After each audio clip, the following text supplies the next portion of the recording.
द्वारा निर्माण किए हुए हैं, इसलिए हम ईश्वर पुत्र है, ईश्वर पुत्रियां हैं। और हमारा सर्वोपरि दायित्व है उस परमात्मा के शरण में आना। यही डिवोशनल हमारा उद्देश्य है।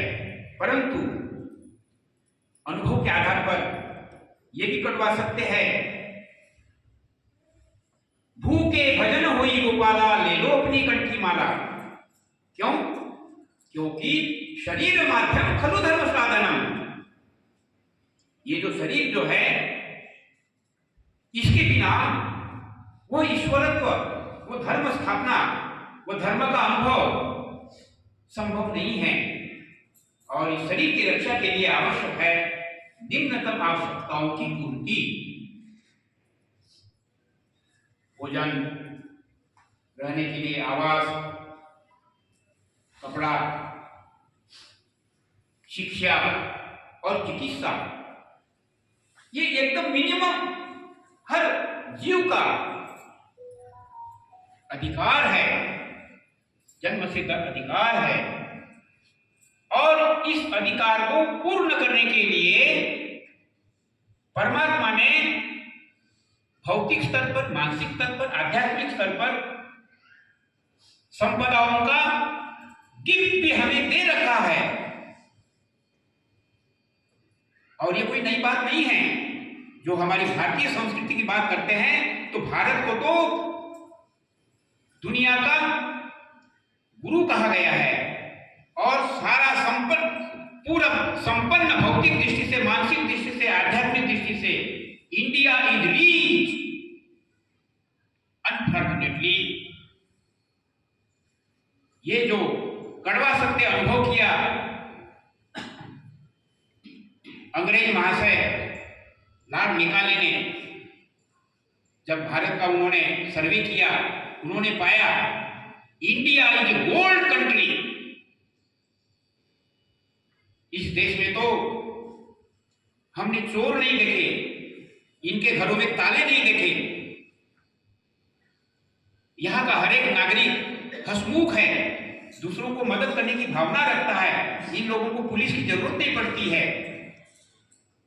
ऐसा भौतिक, मानसिक और आध्यात्मिक संपन्न युक्त देश अगर इसके ऊपर में राज करना है, तो इनका जो प्रेरणा स्रोत है गुरुकुल,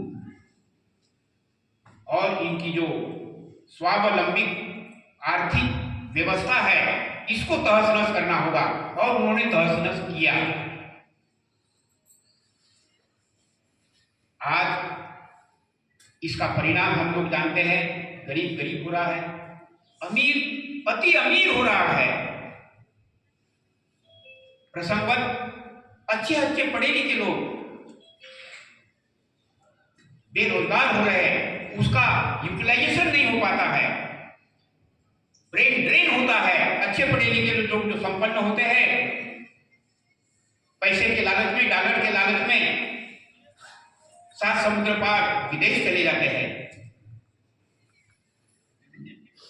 सामाजिक परिस्थिति आज मनुष्य मनुष्य में टकराहट है, जातीयता की दृष्टि से, संप्रदाय की दृष्टि से, गरीब और अमीर के बीच के खाई की वजह से।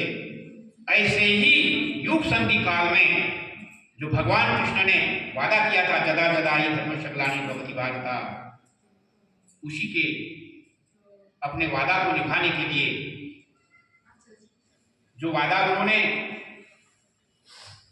अंग देश के राजा कर्ण जो थे, मरते समय में उन्हीं से वादा करवाया भगवान कृष्ण ने कि मैं कुछ तो नहीं चाहता हूं, लेकिन अगर आप देना ही चाहते हैं तो हे इंद्र, तुम तो युग पुरुष हो कृष्ण के रूप में, तुम युग युग में आविर्भूत होते हो। अगली बार जब आओगे तो मेरे अंग देश में आना, क्योंकि मैं अंग देश का राजा होने के बावजूद भी मैं उस अंग देश का कोई न्याय नहीं कर सका, जस्टिस नहीं कर सका। इसीलिए आप अगली बार आओ तो अंग देश में आना। और आज जो ये विषमता है गरीब और अमीर के बीच में, ऊंच और नीच की खाई